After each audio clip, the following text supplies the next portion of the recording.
Muchas gracias, Nilton. Buenas tardes, colegas, ¿cómo están? Bueno, nos reunimos una vez más para poder compartir un poco sobre este tema que he preparado para ustedes, lo he titulado así, tutela jurisdiccional efectiva en los procesos de alimentos y el principio de flexibilización. Sí, es muy importante siempre familiarizarnos, valga la redundancia, con este proceso tan importante como es el proceso de alimentos, un proceso en materia de familia, que es el más representativo, uno de los más representativos a nivel de carga en el Poder Judicial. Hasta el año 2019, la carga en materia familiar superaba el 30% a nivel nacional. Ya para el año 2020, incluso con la pandemia y la cuasi post-pandemia que estamos viviendo, la incidencia de procesos de alimentos y de procesos de familia se ha incrementado más aún, alcanzando casi el 40% de la carga procesal de todo el Poder Judicial. Entonces, entenderán la trascendencia de estar pues vinculados con este tipo de temas, ¿no? Máxime de que el derecho alimentario pues es un derecho fundamental y en los procesos de alimentos están involucrados en su mayoría población vulnerable. ¿Qué quiere decir esto? Niños, adolescentes que reclaman que se les fije una pensión de alimentos, ancianos, personas adultas mayores que están también reclamando se les fije pensiones de alimentos, y también personas con discapacidad, y también mujeres. Muchas de ellas víctimas de violencia familiar. Por eso la importancia, ¿no?, de este proceso que es un proceso aparentemente sencillo, pero que por la naturaleza de los derechos que están vinculados al mismo, pues es un tema importante y complejo, ¿no?, que es el derecho alimentario. Vamos entonces a desarrollar este tema conforme a la estructura que voy a presentar en la diapositiva siguiente. Nilton, por favor. Vamos a empezar desarrollando conceptos, en este caso que es tutela jurisdiccional efectiva, que es el proceso de alimentos. Vamos a también conceptualizar el principio de flexibilización y luego de ello vamos a explicar cómo todo esto se conjuga y se aplica conjuntamente al proceso de alimentos en el Perú, en el ordenamiento jurídico peruano. Pasamos a la siguiente diapositiva, por favor, Nilton. La tercera. Ya. Vamos entonces con lo que es la tutela jurisdiccional efectiva. Ustedes que han estudiado la tutela jurisdiccional efectiva seguramente ya bastante, entenderán que este es un derecho que no solo está desarrollado en el marco del ordenamiento jurídico peruano, tiene ya regulación en nuestro ordenamiento supranacional.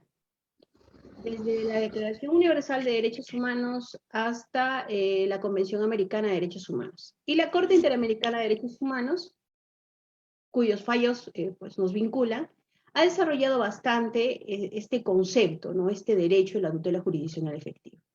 Y de igual modo, en nuestro ordenamiento jurídico vamos a encontrar conceptos en nuestro texto constitucional, así como en el Código Procesal Constitucional, que más o menos nos dan a entender en qué consistiría esta tutela jurisdiccional efectiva. E incluso se mencionan otros términos como tutela procesal efectiva, tutela judicial efectiva. Pero a mi modo de entender, vamos a denominar la tutela jurisdiccional efectiva como así aparece en reiterados pronunciamientos de la Corte Interamericana de Derechos Humanos. Esta tutela procesal efectiva es un derecho complejo, ¿sí?, de naturaleza constitucional y de derechos humanos, como les decía, con regulación en el ordenamiento jurídico peruano como también en textos supranacionales. Y su contenido, ¿y por qué es complejo? Porque su contenido involucra un abanico de derechos cuyo cumplimiento es obligatorio en el marco de un proceso. Por eso se llama tutela jurisdiccional efectiva. Y es un conjunto de derechos que los jueces tenemos que verificar se cumplan en el interior de los procesos que conocemos.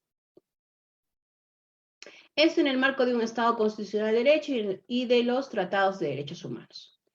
Ahora, ¿cuál es el contenido de esa tutela jurisdiccional efectiva? Sobre ello también, como les digo, hay diversidad de opiniones de juristas y de la regulación misma. Pero vamos a delimitar el siguiente contenido, ¿no? Conforme aparece en la diapositiva. Esta tutela jurisdiccional efectiva significaría que verifiquemos el cumplimiento estricto de los siguientes derechos, ¿no? En el interior de un proceso. El derecho de acceso a la jurisdicción, esto es el acceso. El derecho a un juez imparcial. Acceso entendamos como el derecho de poder ir al órgano jurisdiccional y postular una pretensión y que a esa pretensión se admita y puedas obtener tú un pronunciamiento sobre tu pretensión. Básicamente ese es acceso. Y que no tengas mayores limitaciones de poder lograr la admisión y eventualmente un pronunciamiento sobre el fondo, ¿no? Que responda a lo que te estás pidiendo. Básicamente ese es el acceso. El derecho a un juez imparcial. El derecho a que sea la petición que tú postules ante el Poder Judicial conocida por un juez y que éste pues resuelva con autonomía, que quiere decir que nadie tenga injerencia en su decisión. E imparcialidad, ¿esto qué significa? Sin tener que involucrarse o tener interés con respecto a alguna de las partes. El derecho a la defensa, esto es al contradictorio de quien se demanda, ¿no? De a quien se demanda. Así como quien postula una pretensión tiene derecho a poder, a que se conozca su pretensión y que eventualmente nos pronunciemos sobre ella si la estimamos o no, la contraparte, esto es en contra de quien se dirige la demanda, tiene derecho de contradicción. Y este derecho de contradicción es el entendido como el derecho a la defensa, a poder dar respuesta a la pretensión que se está incoando en contra de ella. El derecho a un proceso sin dilaciones indebidas. Esto está entendido como el plazo razonable, ¿no? El plazo razonable en la etapa de trámite, esto es desde que se admite la demanda hasta que se emite la sentencia o auto final que decide si se desestima la demanda o se estima la demanda, o excepcionalmente si se dicta una sentencia inhibitoria porque es improcedente la pretensión, se entiende que esto, al menos en materia de alimentos, tiene que ser lo más rápido posible, lo más célere posible. Y el plazo razonable también entendido en la etapa de ejecución, que es la etapa más compleja del proceso, para que la sentencia que se dictara y que estimara su pretensión pueda ser cumplida en sus propios términos en el plazo más breve. Entonces, el derecho a un proceso sin dilaciones indebidas. Y sobre todo en materia de familia. El derecho a una decisión que se pronuncie sobre la protección al derecho material solicitado. Este derecho debe ser entendido o está vinculado íntimamente con el principio de congruencia procesal. ¿Qué quiere decir esto? Que el juez a quien yo le he sometido mi pretensión se pronuncie sobre lo que yo le he pedido y no sobre algo distinto. Pero en materia de familia, como que este principio normalmente siempre se flexibiliza. No es un principio que se cumple de manera estricta, ¿no? ¿Por qué? Porque estamos en materia de familia y ahora les voy a explicar. Por eso es que procuraba desarrollar todos estos conceptos para que se pudieran entender mejor. Pero básicamente se trata de ello. El derecho a una decisión definitiva e inmodificable, lo que se denomina principio de cosa juzgada, que significa que cuando se alcance ya la sentencia o auto final que se pronuncie sobre el fondo del asunto, esta no puede ser modificada. ¿Sí? No puede ser modificada y sea cumplida por las partes de manera obligatoria. Y su inacatamiento da lugar a responsabilidad penal, civil, administrativa, entre otros. Pero en materia de familia, este principio de cosa juzgada no aplica tampoco tal cual, ¿no? Porque este es uno de los principios que por el principio de seguridad jurídica es uno de los principios más difíciles de romper, ¿no? Por eso incluso el artículo 4 del texto único de la Ley Orgánica del Poder Judicial habla de inmodificable, de definitivo, inmutable, habla de sanciones muy gravosas para quienes puedan vulnerar la cosa juzgada, puedan cambiar un fallo judicial. Pero en materia de alimentos no es tan cerrado esto. Es más, no hay cosa juzgada que impida, por ejemplo, cambiar el monto de una pensión. Y ahora después les explico. Y es más, la autonomía de las partes es muy amplia, y muchas veces es la autonomía de las partes la que termina cambiando los fallos que los jueces de familia dictamos en materia de alimentos. El derecho a la efectividad, y es lo que está muy vinculado al derecho en procesos sin dilaciones. El derecho a que la sentencia que se dictara tenga que ser cumplida, en sus propios términos y de la manera más pronta posible. Y finalmente, lo he incluido yo ahí también, el derecho a probar. ¿Sí? El derecho a probar forma parte de la tutela jurisdiccional efectiva. ¿Qué significa el derecho a probar? El derecho a probar tiene un subcontenido. Es el derecho que tiene la parte en el proceso, ya sea demandante o demandado, de poder ofrecer prueba de que se la califique y que pueda ser admitida al proceso, y que una vez admitida deba ser valorada por el juez en forma conjunta y bajo su precisión razonada, y finalmente, y con esa prueba dar lugar o sustentar las decisiones jurisdiccionales. Entonces, ese derecho a probar es también el que tiene que velarse, porque se cumple en el interior del proceso para que pueda verse que la tutela jurisdiccional efectiva surte pleno efecto. Entonces, con esos conceptos que tenemos sobre la tutela jurisdiccional efectiva, voy a pasar a desarrollar, después de los otros dos conceptos, cómo es que se aplica en el proceso de alimentos, sobre todo en lo referido al acceso, en lo referido al derecho a un proceso sin dilaciones indebidas, y el tema de la cosa juzgada, el derecho a la efectividad y el derecho a probar, ¿sí? Cuando tengamos que desarrollar cómo esto se aplica en el proceso de alimentos. Pasamos a la siguiente diapositiva. Ya claros con el primer concepto de lo que es tutela jurisdiccional efectiva y cuál es su contenido, vamos a pasar a desarrollar lo que es el derecho de alimentos y el proceso de alimentos.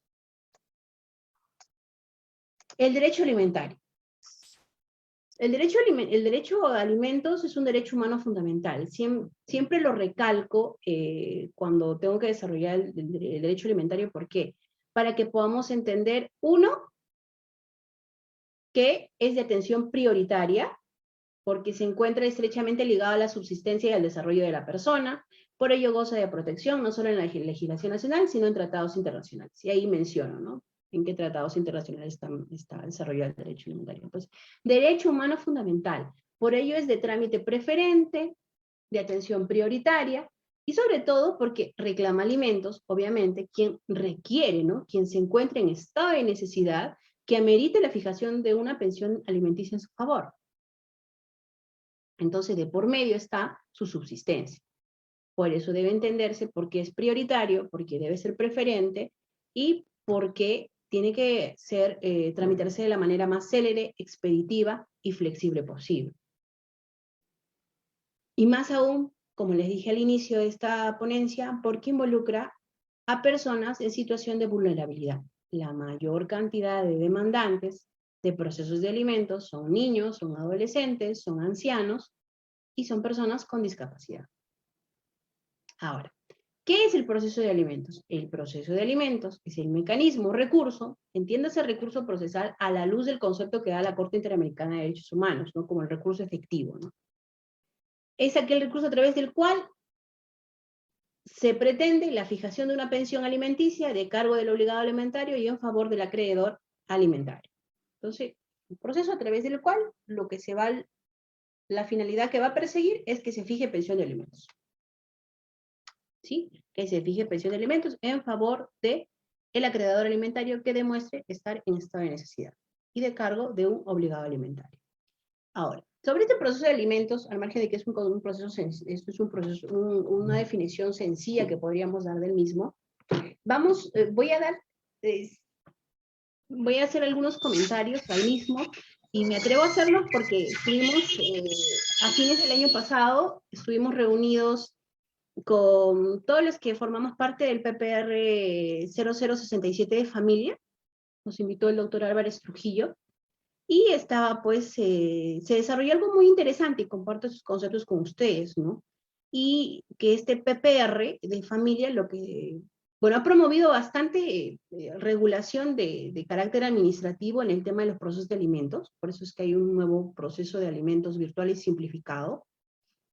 Y además ahora se está promoviendo el tema de lograr la autonomía del derecho procesal de familia, ¿sí? Y ahí vinculado, obviamente, muy íntimamente al derecho al proceso de alimentos.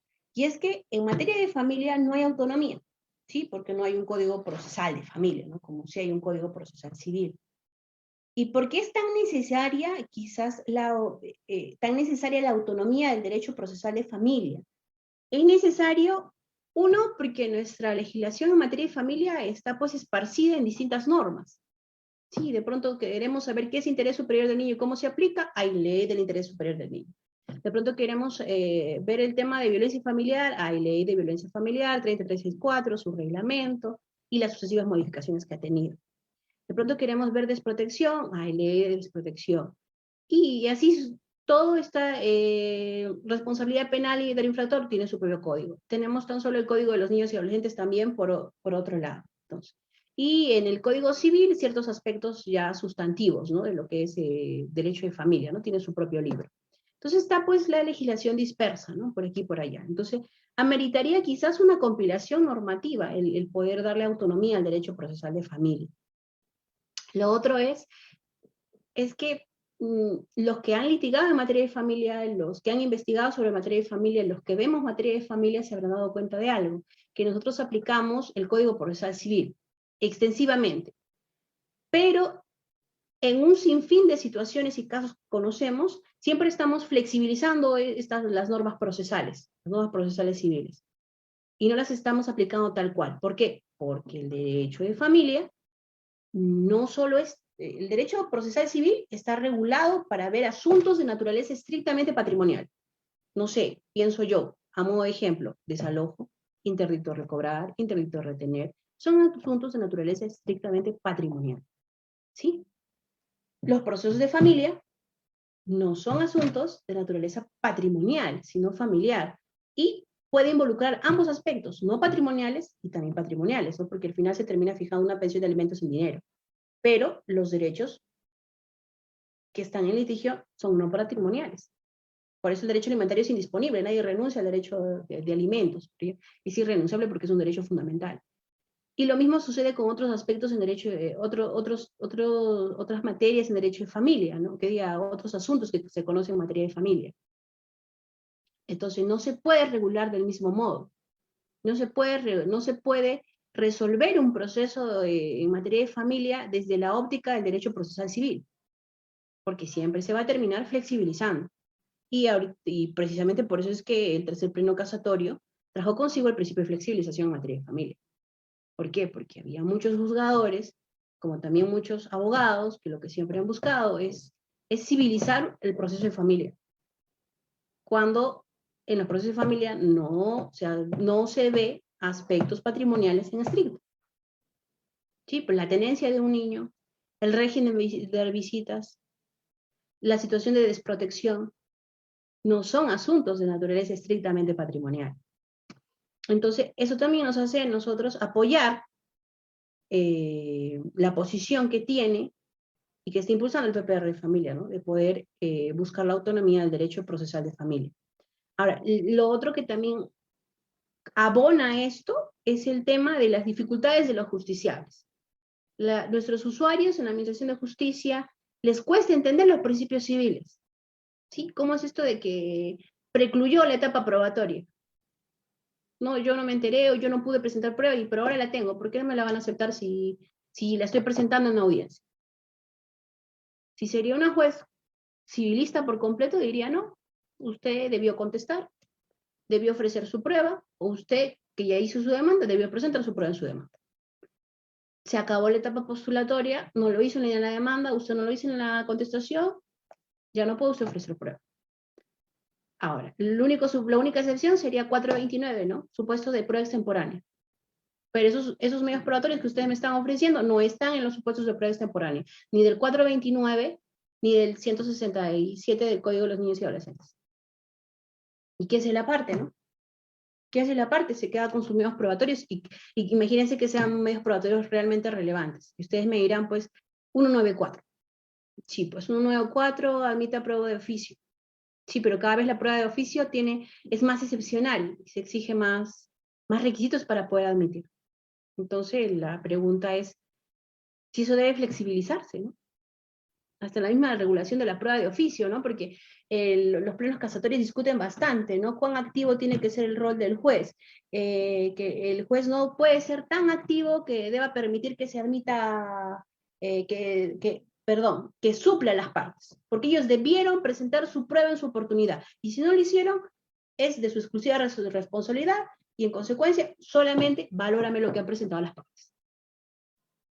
Ese tipo de razonamiento netamente civilista no se aplica en un proceso en materia de familia, porque yo estaría dejando fuera de admisión y de valoración de prueba quizás muy relevante para resolver el caso concreto, y que quizás no esté dentro de los supuestos de ninguno de los supuestos, ni de prueba extemporánea, y quizás tampoco no cumpla a rajatabla, ¿sí?, de manera estricta los supuestos para emitir como prueba de oficio. Entonces, ¿qué ameritaría?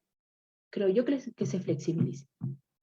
¿Sí? Entonces vamos a poder entender, vamos a poder así, yo creo que entender por qué el derecho procesal familiar, uno, es muy importante, y dos, amerita quizás que logre su autonomía. Y finalmente se desarrolla también en este encuentro del PPR de familia un aspecto más que justifica ello, y es la afectación al sistema jurisdiccional especializado de familia, ¿no? De pronto se está recién impulsando la especialización. Sí, desde que se ha impulsado el tema de, bueno, no en alimentos, pero en materia de violencia familiar, es que han empezado ya los juzgados especializados en violencia familiar, y conforme se han ido creando en números significativos en algunos distritos judiciales, ya han comenzado a formarse los módulos corporativos de familia.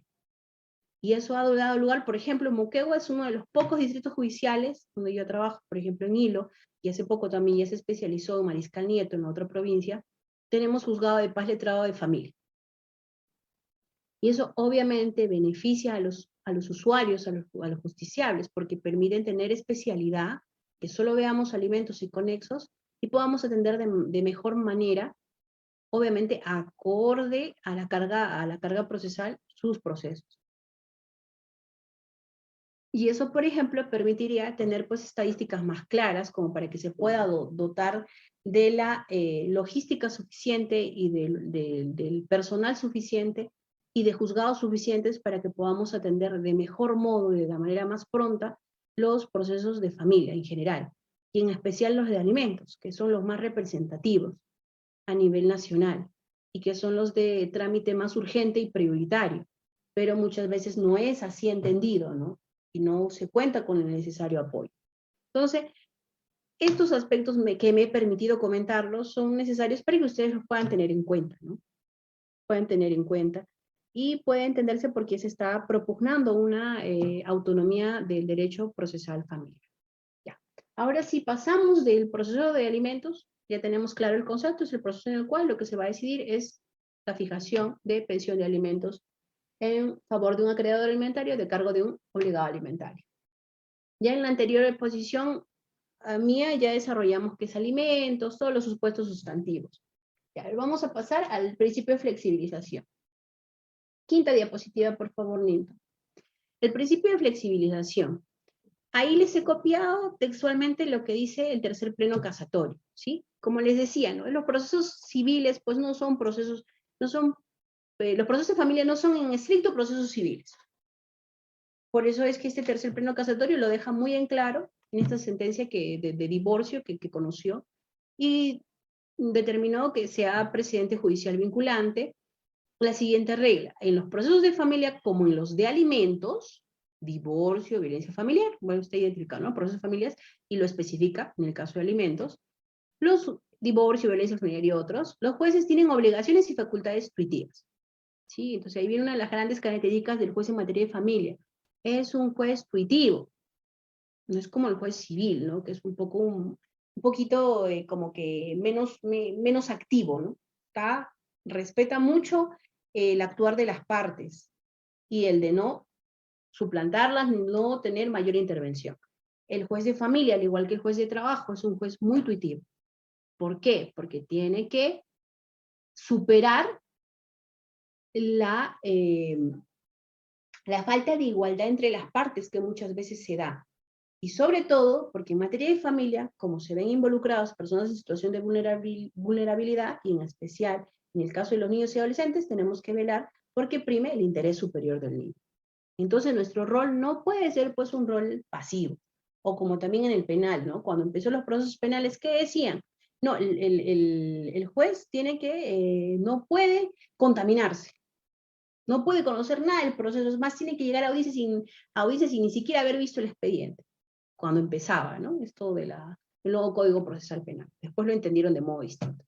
Pero siempre, ¿no? Diciendo que no, que tiene que ser absolutamente imparcial, no contamina. En un juez de familia no puede ser, ni como un juez penal, ni como un juez civil. Tiene que ser tuitivo, algo similar al juez laboral. Aquí está, tiene que velar por la protección de los derechos, sobre todo de las personas más vulnerables en el proceso. Y aclaró esto, de que tenemos una función tuitiva, y que se flexibilizan los principios y normas procesales. Ya habla de flexibilización de principios y normas procesales. ¿Qué quiere decir esto? Que no se van a aplicar tal cual o de manera estricta. Y se van a flexibilizar en el caso concreto, en cada caso. ¿Sí? De modo tal que se resuelva de la manera más justa y razonable el caso. Por eso habla de flexibilización de normas procesales referidas, por ejemplo, a iniciativa de parte, congruencia, formalidad, eventualidad, preclusión, acumulación de pretensiones, entre otras. Y ahí explica el porqué, en razón de las responsabilidades constitucionales sobre la protección de la familia. Y la naturaleza misma de los conflictos que se deben solucionar, ¿sí? Los procesos de familia y el proceso de alimentos, que es un proceso de familia, están dirigidos a resolver conflictos, controversias de naturaleza familiar, ¿sí? Eso tiene que ser entendido, de naturaleza que no necesariamente es patrimonial, que es como un mixto de contenido, patrimonial y extrapatrimonial.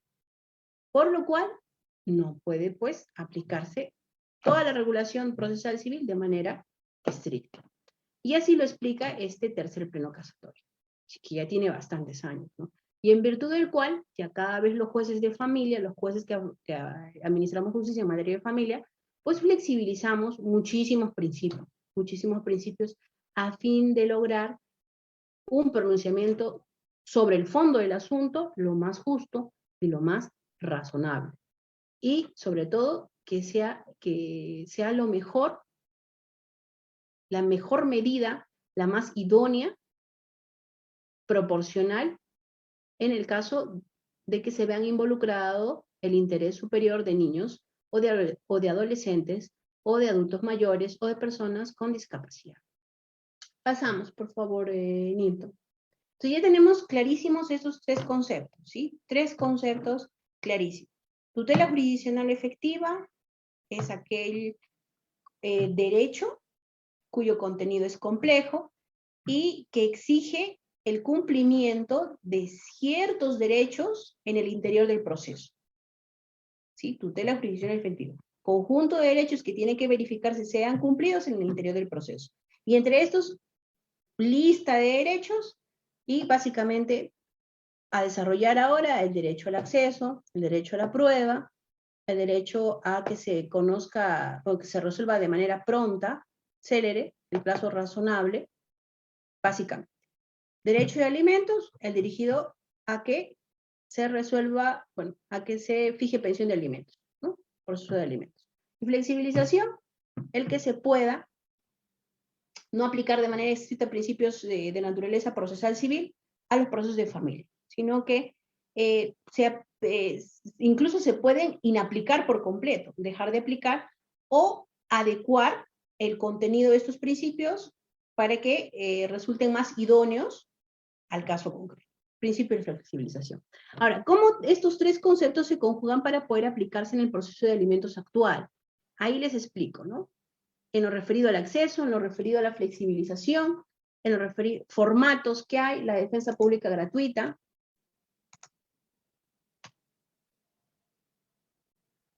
Ahora mismo les explico. En lo referido, pasamos por favor a la siguiente.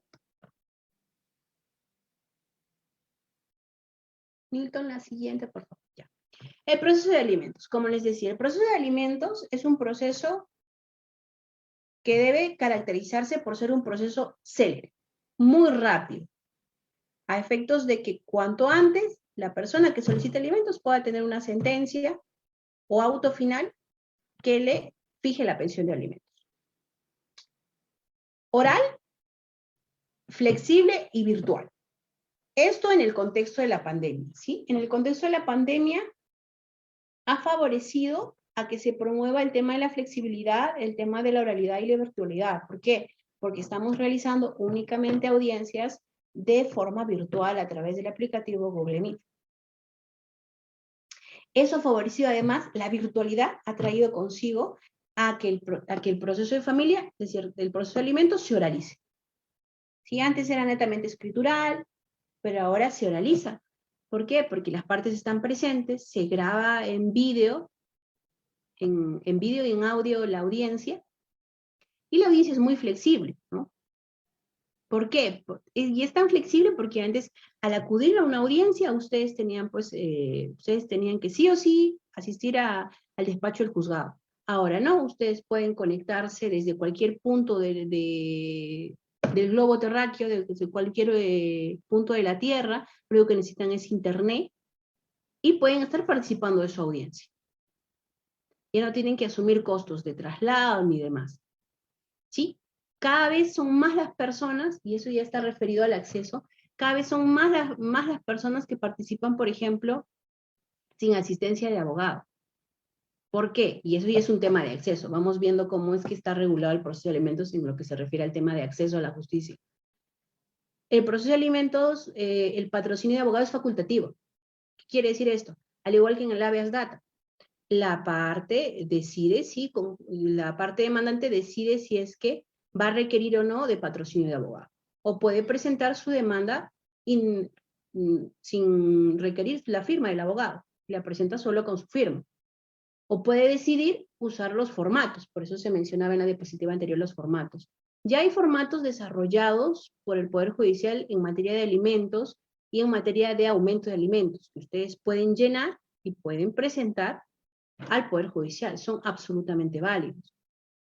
Y se está trabajando en mayor cantidad de formatos, como por ejemplo los formatos de ejecución de acta de conciliación derivada de alimentos. ¿Sí? Pueden ustedes acceder a la página del Poder Judicial o googlear simplemente formato de demanda de alimentos o formato de demanda de aumento de alimentos y ya la van a tener ahí. Y la tienen para poder descargar, llenar, poder otra vez volver a escanearla y presentarla. Pueden presentarla por mesas de partes virtual porque ya a nivel nacional están funcionando mesas de partes virtuales 24 horas del día, para que ustedes puedan ingresar su demanda sin necesidad de acudir físicamente a las instalaciones, aunque también están las mesas de partes físicas, pero son excepcionales. Entonces, entenderán que en tema de acceso en proceso de alimentos hemos avanzado bastante. No se requiere firma de abogado, ya es elección de la demandante si desea o no pagar honorarios. Y además puede hacer uso, si así lo desea, en cuanto a alimentos y aumento de alimentos, uso del formato. Algo más referido a acceso, y es que se trata de poder lograr que sea lo más efectivo el acceso, es decir que además los alimentistas cuentan con patrocinio gratuito de la Defensoría Pública de Oficio. Son abogados de oficio en materia de alimentos. La Defensoría Pública les confiere la posibilidad de que un defensor público pueda asesorarlos de manera gratuita en materia de familia en lo referido a alimentos y aumento de alimentos. Cuando sea el alimentista quien vaya a presentar la demanda, pueden contar con un defensor público que los asista gratuitamente en forma técnica. Ese es otro aspecto que regula la norma para favorecer el acceso en materia de alimentos. Entonces ahí, para que ustedes lo tengan muy claro, están exceptuados de contar con abogados. Si quieren lo presentan solo, por escrito. Pueden usar formato, pueden recurrir al Ministerio de Justicia, a lo que es Defensoría Pública, y pueden ser asesorados gratuitamente por un defensor público y ahorrarse los gastos o los honorarios del abogado. Además, la norma sí lo prevé expresamente, los que reclaman alimentos están exceptuados del pago de aranceles judiciales. ¿Sí? O sea, no se paga arancel por ofrecimiento de medios probatorios, no se paga aranceles por derechos de notificación. pero siempre y cuando su pretensión no supere las 20 URPs. Si supera, tienen que pagarlo, pero aún así sigue siendo beneficioso, reducido en el 50%. ¿Sí? Usualmente nunca exigimos el pago de aranceles porque es muy complicado, salvo en Lima, donde las pensiones que se soliciten superen las 20 unidades de referencia procesal. ¿Sí? Usualmente los montos de pensión, al menos en la ciudad de Moquegua, pues son menores. No va a superarse y van a estar exceptuados del pago de todo tipo de arancel. Ahora, lo otro es que también tienen la posibilidad, si es que superara, que es un 9.200, si ustedes estuvieran peticionando una pensión mayor a los 9.200 y no pudieran pagar, pues tienen la posibilidad también de la concesión de auxilio judicial. ¿Sí? Si es que los gastos del proceso pondrían en peligro su subsistencia, pueden solicitar auxilio judicial. Entonces, en lo referido a acceso a este contenido de la tutela jurisdiccional efectiva, todo esto es que se ha avanzado legalmente, procesalmente, para que en el proceso de alimentos se pueda acceder de la manera más sencilla y que cualquier persona que requiere la fijación de la pensión de alimentos pueda admitirse la demanda y pueda obtener el pronunciamiento en el cual se le fije la pensión. Ahora, continuando. Este proceso de alimentos, como les decía, los procesos de alimentos muchas veces son lo que más, en favor de quienes más se solicitan alimentos son niños y adolescentes. Por eso es que cuando se trata de procesos de alimentos, se conoce procesos de alimentos, tiene que primar el interés superior del niño. ¿Sí? ¿Esto qué quiere decir? Que la medida que adoptemos, tenemos que verificar sea lo más beneficiosa para el niño o el adolescente. La interpretación proalimentado, ¿sí? Así como hay interpretación pro homine, interpretación pro actione, esta es la interpretación pro alimentado. ¿Qué significa? Que tenemos que interpretar de modo tal que la norma beneficie al alimentista. ¿Sí? Cuando haya duda, siempre que lo que nosotros interpretemos y al final apliquemos sea lo que beneficie más al alimentista, quien está solicitando. ¿Por qué? Porque es quien está en estado de necesidad, por eso solicita una pensión de alimentos. La flexibilización, el criterio que vimos de no aplicar de manera estricta los principios procesales, y en todo caso adecuarlos o inaplicarlos al caso concreto si así lo exige, ¿no? Y los principios que ahora, sobre todo la virtualidad que ha traído beneficios inmejorables al proceso de alimentos, de concentración, todas las actuaciones procesales tienen que ser resueltas en el interior de la audiencia. Todas las actuaciones procesales resueltas en el interior de la audiencia. Para que solamente haya, todo se resume en dos actos procesales. La admisión, en la cual se admite la demanda y se fije fecha para audiencia, y la audiencia, en la que además se termine dictando sentencia. Inmediación, principio por el cual el juez pues conoce de las mismas partes, ¿no?, los hechos. Este principio de inmediación, de conformidad con el artículo 51.3 del Código Procesal Civil, este es un artículo vital, al menos en el ejercicio de mi labor como juez.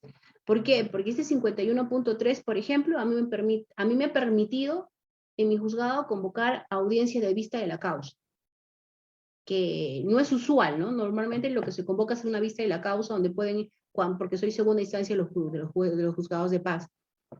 Es una simple vista de la causa donde si quieren vienen, informan oralmente y ya ahí terminó. Pero a fin de poder realizar inmediación es que yo los convoco para que puedan asistir, si es que así lo ven por conveniente, porque no es obligatorio en segunda instancia, en primer, las partes. Y yo pueda, de conformidad con este artículo, examinar, ¿qué significa? Preguntar a las partes sobre los hechos controvertidos para formar una mejor convicción y poder resolver de mejor modo.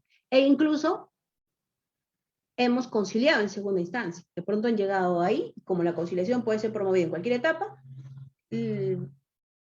conversando con ellos, examinándolos, ellos prefieren terminar su proceso ya no con una sentencia, sino poniéndose de acuerdo. Y ya terminan un acuerdo conciliatorio. Entonces, este principio de inmediación es muy valioso para los jueces y también para las partes, porque permiten que uno directamente de las partes pueda examinarlos y pueda conocer mejor los hechos y generarse mejor convicción al momento de dictar sentencia. Economía, oralidad y amplitud probatoria, ¿no? Como les decía, el tema de flexibilizar la prueba para no estar muy regidos con esto en la cabeza, el concepto de que principio de preclusión ya precluyó, usted iba a ofrecer la prueba en el tiempo, No, si es prueba relevante, tiene que ser incorporada al proceso, al menos en materia de alimentos. Si es prueba relevante, tiene que ser incorporada al proceso. ¿A qué me refiero? Por ejemplo, proceso de alimentos. Usted demandó alimentos, la señora demandó, el señor es un pescador que se fue al alta mar, estuvo bien notificado, pero se fue al alta mar, hasta cuando ya regresó, venció el plazo para que pudo haber contestado, asiste a audiencia, y la señora en su demanda omitió decir que el señor tenía 4 hijos más y todos eran menores de edad. Y llega a audiencia y la señora pues dice, no, yo solo sé que tiene un hijo conmigo. El señor me dice, no, la señora sabe que tengo otros 4 hijos. Lo que yo hago es muy sencillo, le pregunto, señora, ¿el señor, reconoce usted que el señor tiene otros 4 hijos? Si me dice sí, no hay problema, no admito más prueba, porque está aceptando que tiene otros 4 hijos y lo valoro como parte de su carga familiar al momento de fijar pensión.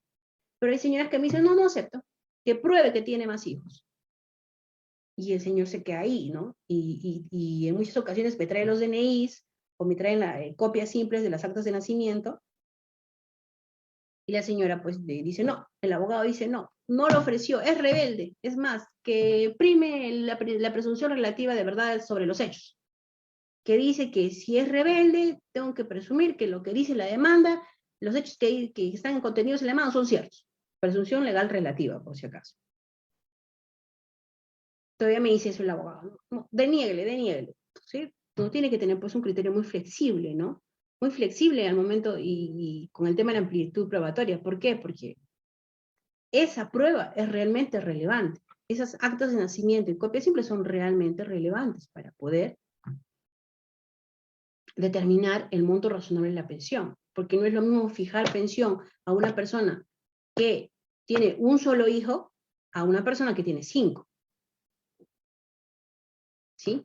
Es lo mismo, llega el señor y llega con su certificado de ser una persona con discapacidad. ¿Sí? Un asunto importante. No es lo mismo ser una persona absolutamente sana, saludable, y fijar una pensión a una persona que tenga cierta discapacidad. Y hay que ver qué tipo de discapacidad tiene, porque hay discapacidades que te podrían, por ejemplo, impedir laborar, como hay algunas que solo te limitarían. O hay algunas que simplemente podrías desarrollarte plenamente, pero en determinada labor. Por eso es importante el no aplicar de manera muy estricta ciertos principios procesales civiles que podrían dar lugar a emitir una sentencia injusta, una sentencia que no sea razonable. Por eso es muy importante tener en cuenta estos aspectos. Pasamos, por favor, Nilton. Ya. Aquí les voy a desarrollar todavía otros aspectos más. El proceso de alimentos actual. Por ejemplo, ahí les menciono, bueno, el trabajo remoto, como les digo, y esto ha ayudado bastante. ¿Para qué? Porque estamos muy cercanos y el doctor Lamamor, el juez supremo Lamamor, está pues impulsando el tema del expediente electrónico en materia de familia. Y esperemos que se empiece por el tema de los alimentos, porque son pues la mayor cantidad de procesos a nivel nacional, y las personas pues solicitan una vez más porque están en estado de necesidad. Si es que esto se lograría, nosotros podríamos por fin dejar de lado el expediente físico en papel, dejar el papel por completo y pasar a trabajar únicamente de forma absolutamente electrónica, absolutamente remota, como lo venimos haciendo, solamente con lo que hay subido al sistema. Pero ya un expediente judicial electrónico implica que ya no se tengan que imprimir. Ustedes se imaginan, nosotros estamos trabajando de manera remota, trabajamos tan solo con lo que está en el sistema integrado judicial, y de ese modo se hace más flexible, más rápido esta información, pero administrativamente estamos obligados a imprimir en papel todo lo que presenta.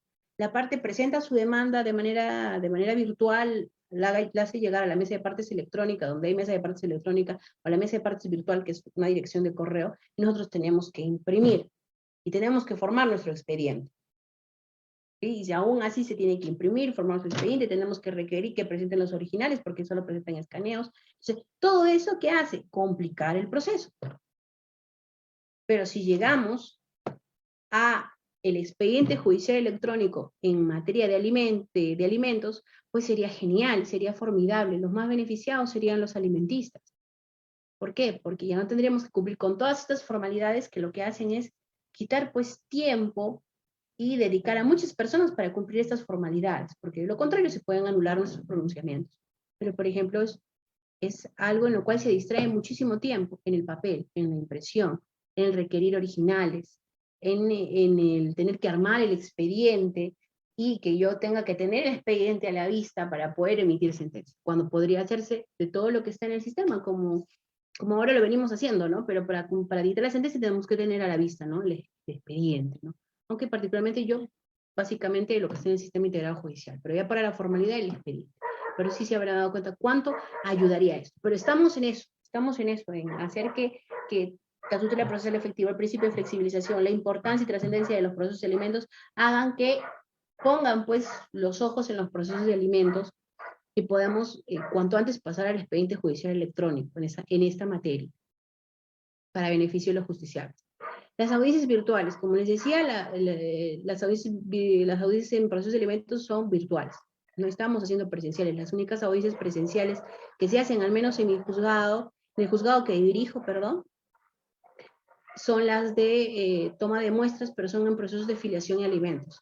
Porque obviamente es algo que tiene que hacerse presencial, porque les tienen que sacar la muestra de sangre, porque no están haciendo actualmente el hisopado. Antes decía hisopado y muestra de sangre. Ahora únicamente la muestra de sangre al papá, al presunto papá, a la mamá y al menor, y al niño o al adolescente. Es la única audiencia que se hace de manera presencial. Pero el resto son audiencias virtuales, ¿sí? Con todas las garantías del caso, ¿no? Pueden participar, como les decía, demandante, demandado o abogados, desde cualquier parte del planeta. Lo único que se requiere es el internet. Y pueden estar participando como ahora yo estoy participando con ustedes. Las conciliaciones virtuales. Las audiencias virtuales han favorecido el incremento de conciliaciones virtuales, al menos en el distrito judicial en el cual trabajo y en el juzgado en el que tengo. ¿Por qué? Porque antes las partes tenían que, no sé, de pronto hay bastante, que en el juzgado en el que trabajo se demanda bastante a personas del norte, del centro, tenemos incluso del extranjero, porque es un puerto, Hilo es un puerto, y tenemos bastantes demandados del extranjero, España, Estados Unidos. Entonces, la notificación hasta estos lugares, pues demora bastante. El retorno de las cédulas toma bastante tiempo, y a veces es lo que impide un proceso que es muy sencillo, se hace así tan solo por un tema de notificaciones. Y no se puede desarrollar la audiencia ni dictar sentencia. ¿Por qué? Porque no regresa la notificación.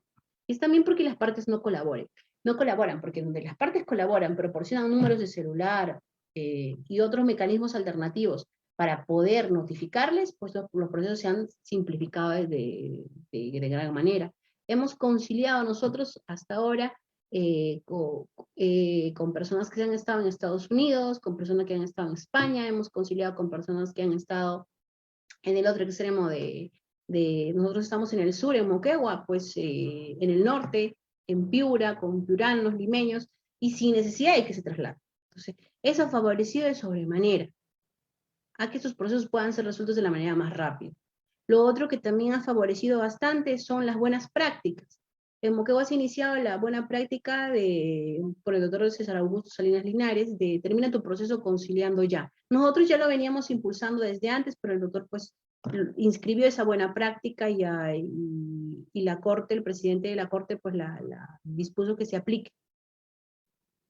Entonces, pudo realizarse del siguiente modo, y así lo venimos haciendo, que las partes apenas se comunican con nosotros diciendo que ya han conversado y han arribado a un acuerdo sobre el monto de la pensión, nosotros dentro de las 24 horas convocamos una audiencia especial.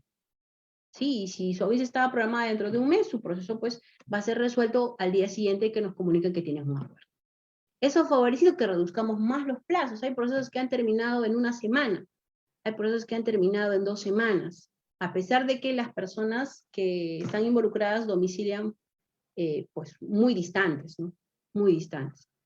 Y lo otro es que esta flexibilización, por ejemplo, en materia de horarios, eso también ha favorecido bastante, porque yo habilito día y hora, he realizado conciliaciones el día domingo, conciliaciones a las 6 de la tarde, a las 8 de la noche, el 31 de enero realizaba una conciliación a las 10:30 de la noche. ¿Por qué? Porque las partes habían llegado a un acuerdo, pero trabajaban en Lima, y entre que se trasladan de su trabajo a sus domicilios, pues llegaban a esa hora, y no podían antes porque tampoco les daban permiso. Pero quieren terminar su proceso, quieren que esto conste en un acta, quieren formalizar el tema de la pensión de alimentos de sus hijos.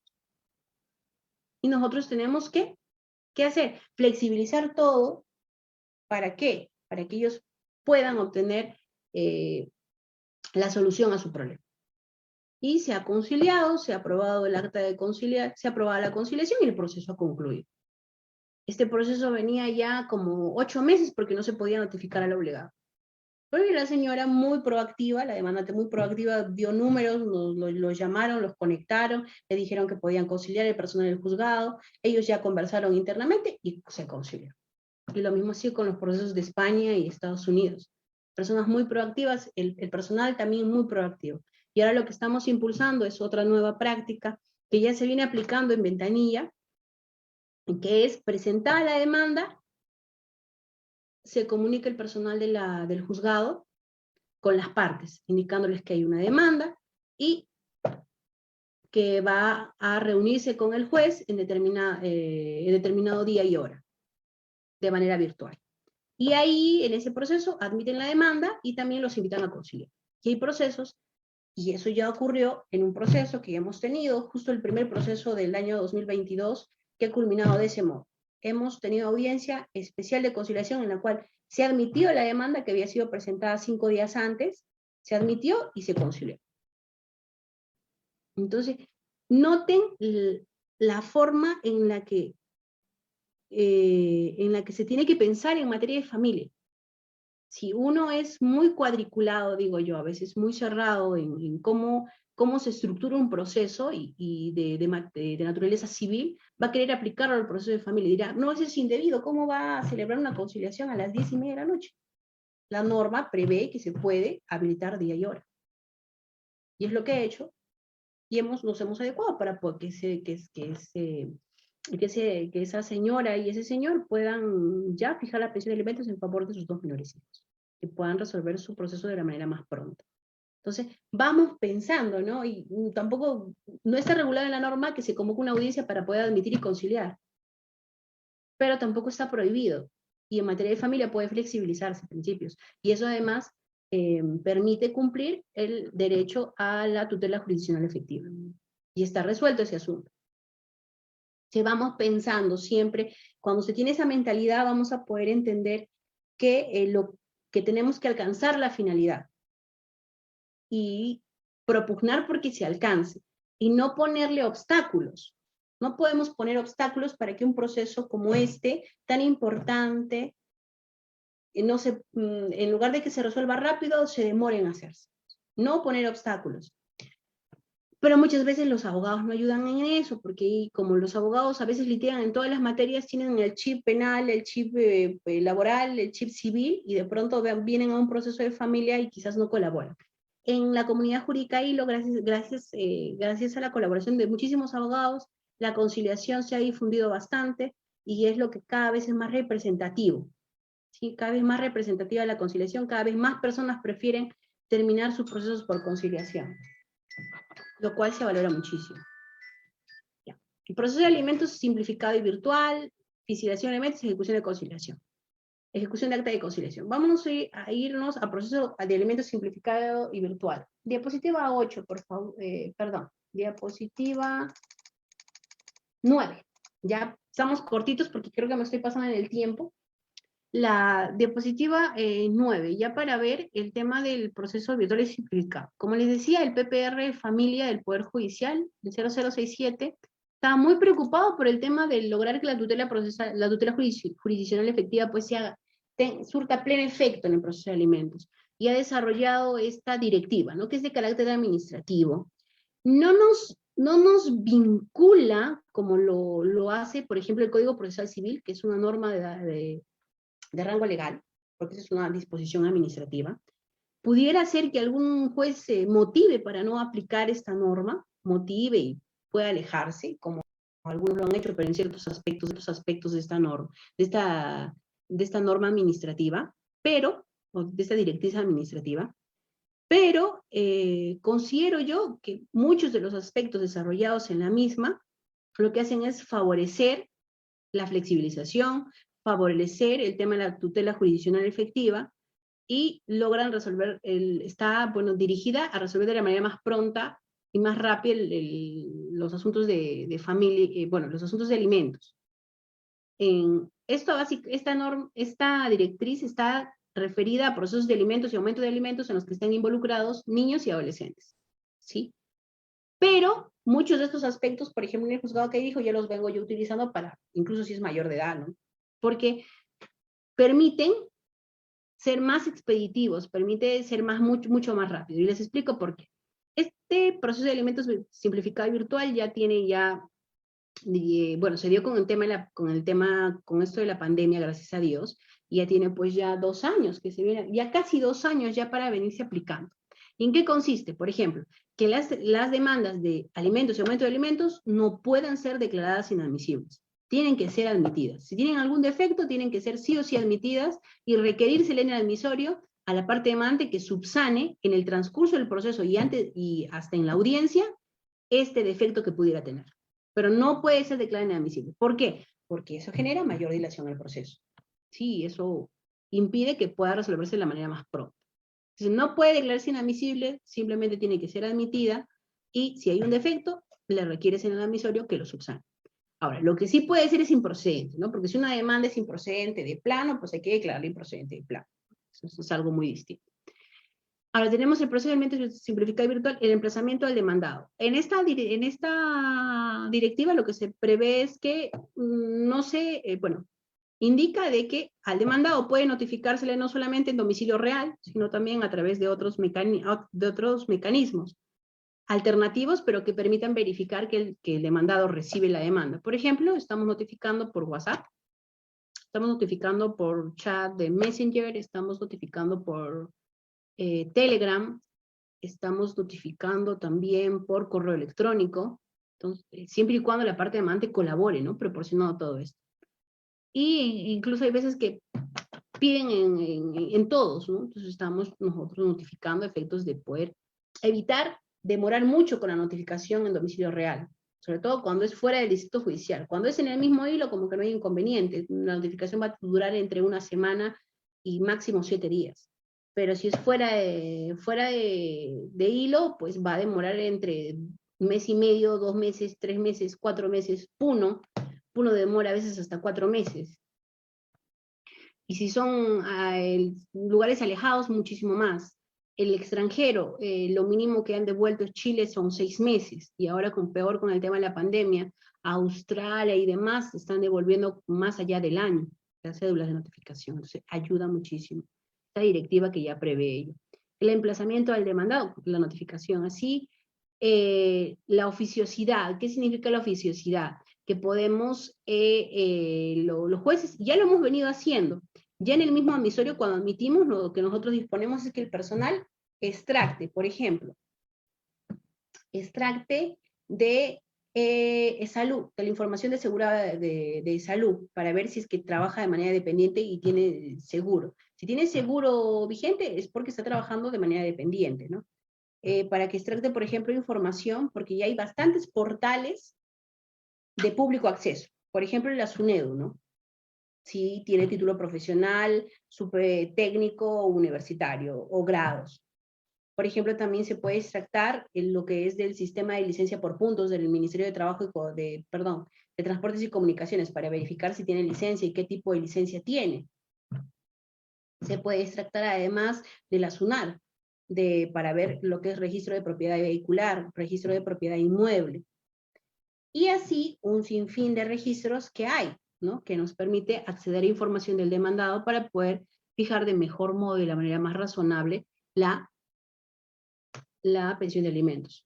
En el caso del juzgado se dispone que se extracte, pero también esta directiva está referida a que ya se disponga desde que se admite la demanda que se cursen los oficios que correspondan para poder recabar la prueba. Antes antes, los procesos muy antiguos, no sé todavía si habrá juzgados que aún así lo mantengan, se tenía que esperar a la audiencia en la cual recién se admitía la prueba, y si eran informes, recién disponía que se cursen los oficios. Pero ahora, con esta directiva, se hace cuasi obligatorio que se hagan en el admisorio. Ya lo veníamos haciendo, pero ahora ya la directiva lo indica. Contestación a la demanda. En la contestación a la demanda lo que se pide es que se provea en la misma audiencia y que si es que no presenta la declaración jurada de ingresos con firma legalizada o última boleta de pago, pues que se rechace de plano. Este aspecto ha sido un aspecto algo cuestionado por la judicatura. ¿Por qué? Porque no puede resolverse pues perjudicando el derecho de defensa, ¿no? Si la contestación a la demanda tiene un defecto, pues debería dársele oportunidad para poder subsanar. Ello se ha corregido, al menos en el juzgado que tengo y en mi colega también del juzgado de Mariscal Nieto, nosotros declaramos inadmisible. Si la contestación llega antes de la audiencia, pues en un auto anterior y le decimos que subsanen en el acto de la audiencia. Si la contestación se ha presentado por el tema del tiempo el día anterior y recién se da cuenta en la misma audiencia, o el mismo día de la audiencia se está presentando, pues en el mismo día de la audiencia probemos y en la misma audiencia les pedimos que subsanen, para no tener que rechazar. Y admitimos la contestación en la misma audiencia. La audiencia única, pues es una audiencia que concentra todas las etapas. Proveemos la contestación, invitamos a las partes a conciliar. Si prospera la conciliación, termina el proceso. Si no prospera, continuamos. Fijamos puntos controvertidos, admitimos prueba, actuamos la prueba, examinamos a las partes y dictamos fallo, si el caso lo permite, o sentencia, ¿no? Si es que hubiera más medios probatorios que actor, pues disponemos que se cursen los oficios que correspondan, pero siempre preguntándoles a las partes, ¿no? Si van a persistir con ofrecer prueba que requiere actuación, ¿no? Y que impide al juez dictar sentencia en el mismo acto. Si las partes dicen, no, sí, doctora, se requiere esa prueba, la considero relevante, pues continúen y gestionen su prueba. Fallo en ausencia de las partes. Este es el aspecto también muy, muy controvertido. ¿Por qué? Porque esta directiva posibilita de que el juez, sin la asistencia de las partes, y siempre y cuando ambas partes hayan ofrecido sus pruebas y estén en el expediente, poder dictar sentencia sin ellas. ¿Qué quiere decir esto? Que pueda realizar audiencia sin las partes, sin los abogados, y pueda dictar sentencia solamente con sus escritos de demanda y contestación. ¿Por qué cuestionado? Porque el Código Procesal Civil establece en el 230 de que deben de asistir, y que si las partes no asisten, el proceso concluye. Ahora, eso tampoco se ha venido aplicando de manera estricta. ¿Por qué? Porque es un proceso en materia de alimentos, ¿sí? Si yo lo concluyo, estoy dejando a alguien sin pensión. Lo que nosotros hacíamos usualmente es citar a una segunda audiencia, y ya si esta segunda audiencia no asiste, pues se concluye.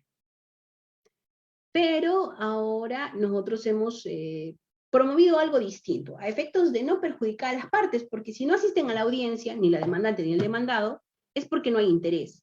¿Sí? Si le enseñé una primera fecha y una segunda fecha tampoco asisten, es porque no tienen interés. Y quizás ellos ya han solucionado su problema, hay personas que incluso hasta se reconcilian. Entonces, nosotros no podemos perjudicar la dinámica familiar que se ha restablecido. ¿Qué hacemos? Como medida más idónea a criterio del despacho es llamar.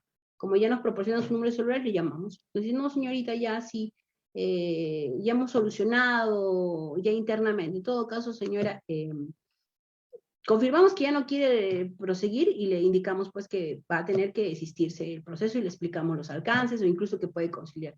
Y algunos se desisten y asisten a una audiencia, igual de manera muy rápida, en una audiencia especial, la señora se desiste y nosotros estamos teniéndola por desistir y el proceso concluye. ¿Sí? Para evitar dictar fallo en ausencia de las partes, ¿no?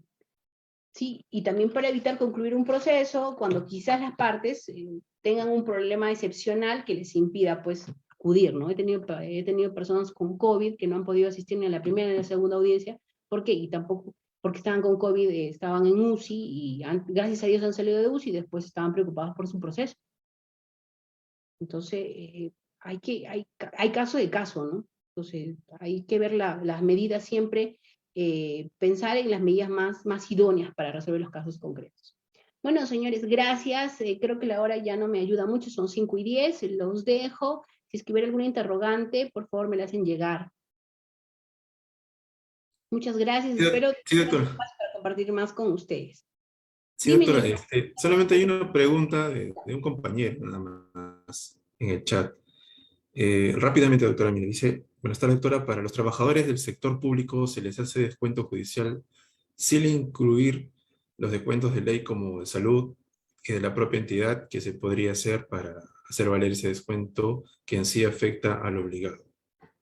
Ya, bueno, la pensión afecta a todos los ingresos sin excepción, ¿sí? En principio.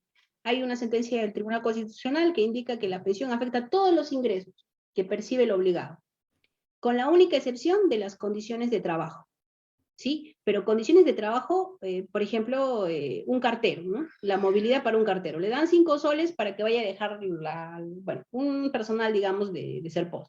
Le dan 5 soles para pagar el taxi con el cual va a ir a, o, bueno, o la gasolina, o no sé, para ir a ver el tema este de dejar la mensajería. Entonces, si yo le afecto eso, ¿cómo va a ser su trabajo? Lógico. Las condiciones de trabajo que están vinculadas íntimamente con la realización, el cumplimiento del trabajo, esas no se pueden afectar para la pensión de alimentos. ¿Sí? Esas no. Son la única excepción. Ahora, los descuentos no incluyen, obviamente, los descuentos legales. ¿Cómo voy a descontar, cómo voy a tener en cuenta una suma a la cual no se haya aplicado descuentos legales? Eso es un abuso del derecho, ¿no? Si es que ello ocurre, yo le sugeriría aquí al colega de que pues haga pues su carta respectiva a su empleadora para que corrija pues el error. Y si eso está judicializado, pues para que haga su pedido en el interior del proceso judicial y que el juez le ordene de que cumpla pues con los dispositivos legales y que no se afecte más allá de lo que está permitido legalmente. ¿Sí? Bajo apercibimiento de multa y en caso de incumplimiento está bajo apercibimiento de poder incurrir en responsabilidad penal, de poder remitir copias a la fiscalía para que los procesos que no quieren corregir, ¿no? Esta situación anómala, errónea, ¿sí? Pero no, el descuento se aplica sobre la suma, monto bruto, menos descuentos legales, ahí está el monto, la base de cálculo para la pensión.